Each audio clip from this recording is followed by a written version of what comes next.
A ver, pues realmente el suelo pélvico es lo que forma toda nuestra parte baja de la pelvis, por así decirlo, ¿vale? Ya sea músculos, ligamentos, fascias, también incluso todas esas estructuras.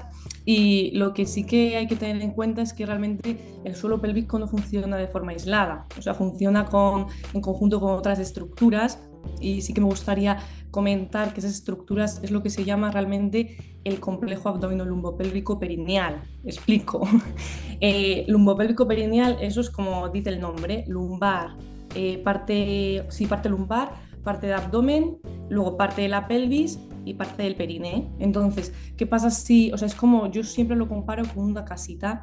La parte superior, o sea, como si fuera el techo de la casa, es nuestro diafragma, ¿vale? Que es el músculo respiratorio. Y luego las paredes de la casa son la parte lumbar y la parte de abdominal, y luego el suelo de la casa, el suelo pélvico.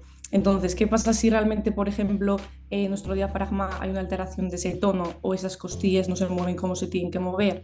Pues que también nos puede afectar a ese suelo pélvico, porque si el techo de una casa está mal por lo que sea, vamos, se puede caer y puede afectar a ese suelo también o incluso las paredes.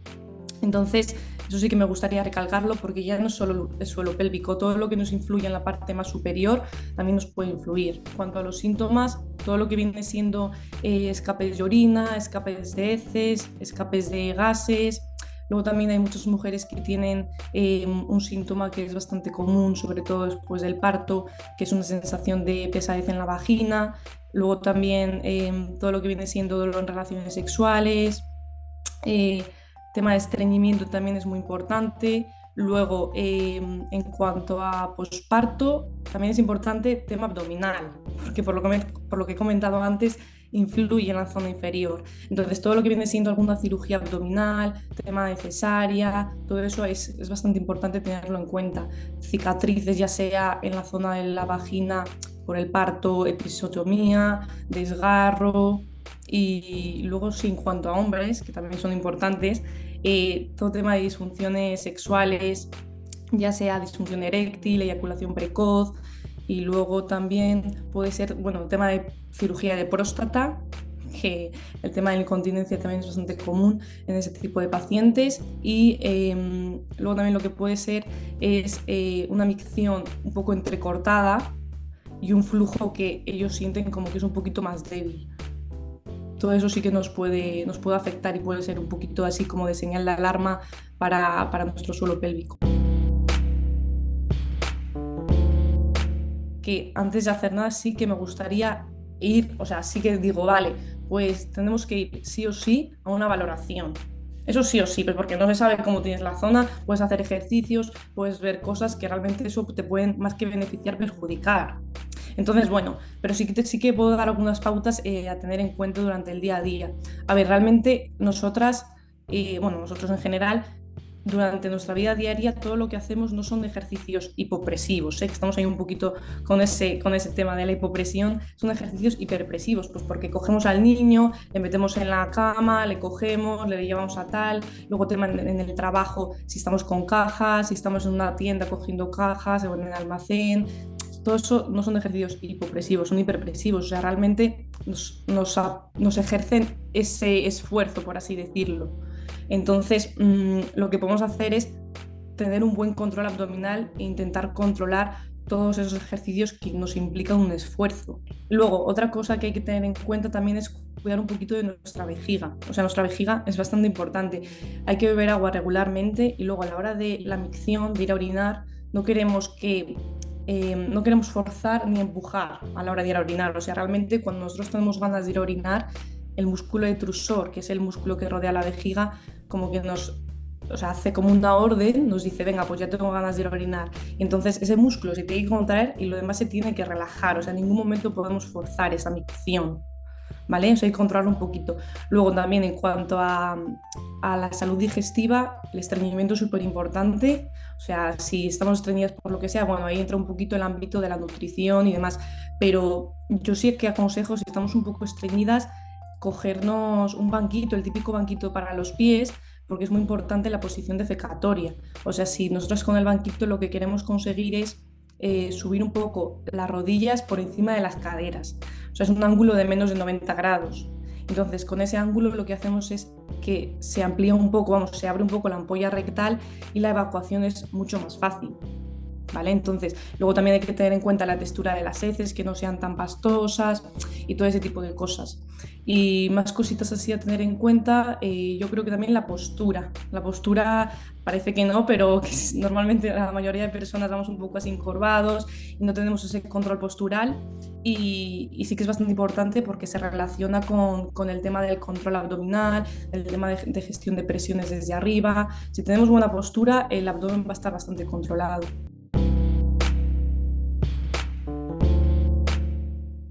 Los ejercicios de Kegel son ejercicios que son contracciones y relajaciones de la musculatura perineal. ¿Qué pasa? Sí que está últimamente muy de moda empezar a hacerlos y pues bueno, pues lo que tú ves un vídeo en Instagram o en TikTok y empiezas a hacerlos. Antes de comentar nada, o sea, lo primero de todo, es muy importante previa valoración, o sea, sí o sí. Yo sí que he tenido gente en consulta y pacientes que me han venido habiendo hecho ejercicios de Kegel, incluso pues seguían en ese momento haciéndolos. ¿Qué pasa? Que hay muchas veces que a la hora de valorar el tono del suelo pélvico, ¿vale? El tono está un poquito aumentado, hay un exceso de tono. Entonces, si tú tienes un exceso de tono y estás haciendo ejercicios de suelo pélvico, ¿vale? Puede que sea contraproducente. Entonces, por eso sí que se recomienda primero una valoración previa por un profesional. Eso es lo primero. Luego, sí que me gustaría comentar que realmente el suelo pélvico, como he hablado de tono, cuento ahí un poquillo todo, no es solo fuerza, o sea, realmente el 70-80% de 100 son fibras tónicas, que es nuestro tono, que realmente es el tejido conectivo, ya sea fascia, ligamentos, lo que dan ese soporte, ¿vale? Y luego pues otro restante, el 20-30, son fuerza, o sea, son fibras de fuerza, fibras fásicas. Entonces, ¿qué pasa? Que no todo es fortalecimiento.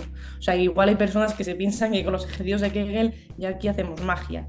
No, no suele ser así, por desgracia, ¿eh? Pero sí que hay que tener en cuenta esas cosillas.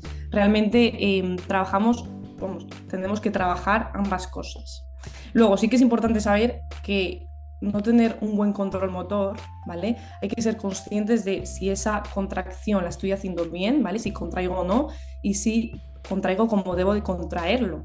Eso es lo primero, ¿vale? Porque si estoy haciendo una contracción y estoy metiendo aductores, estoy metiendo glúteos, no estoy haciendo un ejercicio específico de esa zona, ¿vale? Eso sí que hay que tenerlo en cuenta. Y luego otra cosilla que sí que me gustaría comentar es que a la hora de hacer los ejercicios de Kegel, hay varios ejercicios que nos podemos enfocar un poco más a la fuerza. Bueno, podemos trabajar varias cosas. Si nosotros pedimos un ejercicio de una contracción máxima, ¿vale? Eso estamos trabajando la fuerza de nuestra musculatura.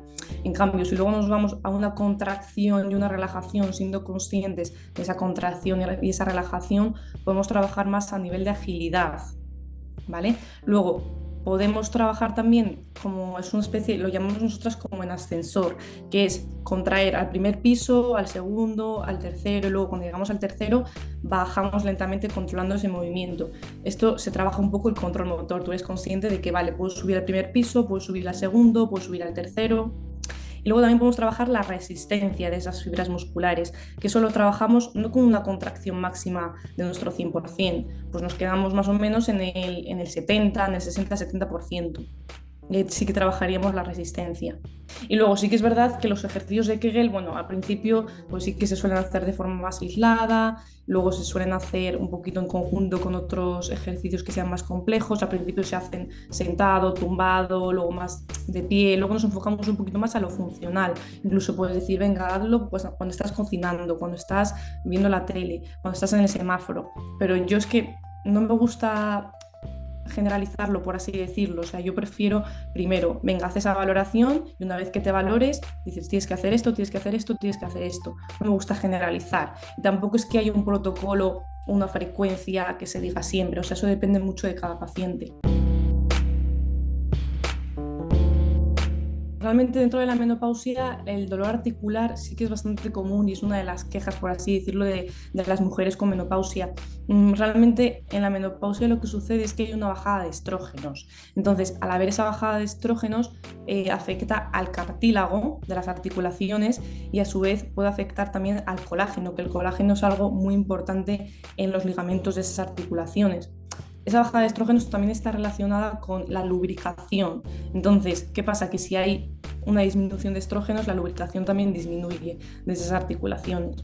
Entonces, bueno, es un poco lo que sucede. Realmente las articulaciones más afectadas son sobre todo las que tienen más cartílago. Pueden ser las manos, las rodillas, las caderas e incluso la columna vertebral, ¿vale? Entonces, cosillas sí que están un poquito afectadas. Y luego sí que hay otra cosilla a tener en cuenta, que en cuanto al desgaste, bueno, sí, al desgaste y al dolor articular, realmente lo que solemos mandar y solemos recomendar es ejercicio físico en general, actividad física. ¿Qué pasa con la actividad física? Que lo que nos ayuda es a regenerar ese cartílago, ¿vale? Y a aumentar esa producción de masa ósea.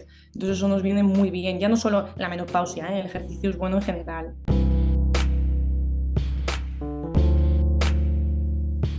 A ver, realmente yo siempre digo que tiene que estar supervisado por un profesional y todo eso, ¿eh? Eso es muy importante, no decir, venga, haz estos ejercicios, no. Lo suyo es supervisado como todo con alguien que se dedique a ello. Sí, vamos, la alimentación es muy importante, pero para todo, ¿eh? Realmente la alimentación y el ejercicio van muy de la mano, ¿eh? Si tienes buena alimentación y haces ejercicio físico, vas a estar estupenda.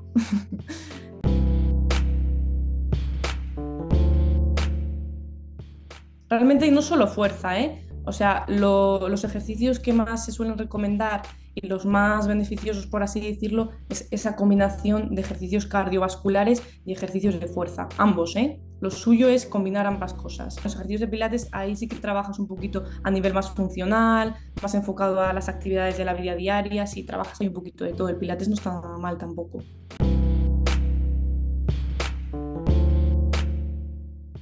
Pues a ver, realmente lo que sucede, eso como he comentado antes, es que en la menopausia, al haber esa bajada de estrógenos, ¿vale? Afecta al colágeno y a la elastina, que el colágeno y la elastina son dos de las proteínas bastante importantes en nuestro suelo pélvico. El 70%, 80% de nuestro tejido conectivo, ¿vale? Está formado por ese colágeno y por esa elastina. Entonces, ¿qué pasa si hay esa bajada de estrógenos? Que el colágeno y la elastina van a bajar.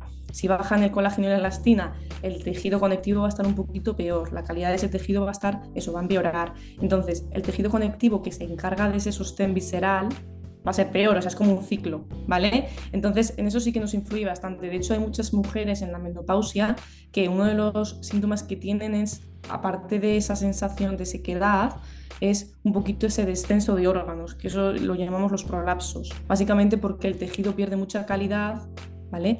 Y lo que hace es un poquito desciende. Luego, también lo que puede afectar, aparte de todo este tipo de cosas del colágeno y demás, disminuye ese tono, bueno, como está comentando. Entonces, al disminuir ese tono, ¿vale? Lo que hace es, afecta más a nivel de, sí, de la lubricación y luego esa falta de deseo sexual es bastante típica, porque ahí lo que hace es disminuir también un poquito la elasticidad y tiene esa sensación como de ardor, de dolor en la zona, ya no solo interna, sino también externa. Entonces, el tema de las relaciones sexuales para una mujer que esté en premenopausia o menopausia, sí que es importante y sí que vienen muchas pacientes diciendo, jolín, pues a mí esto no me pasaba y eso sobre todo por todas esas cosillas que comento. Se va un poquito atrofiando toda esa musculatura y bueno, pues lo que yo digo siempre, no solo es el tratamiento en la menopausia, sino también valorarlo y evaluarlo en la premenopausia para intentar, jolín, esa sintomatología que no vaya más, intentar prevenirla lo máximo posible.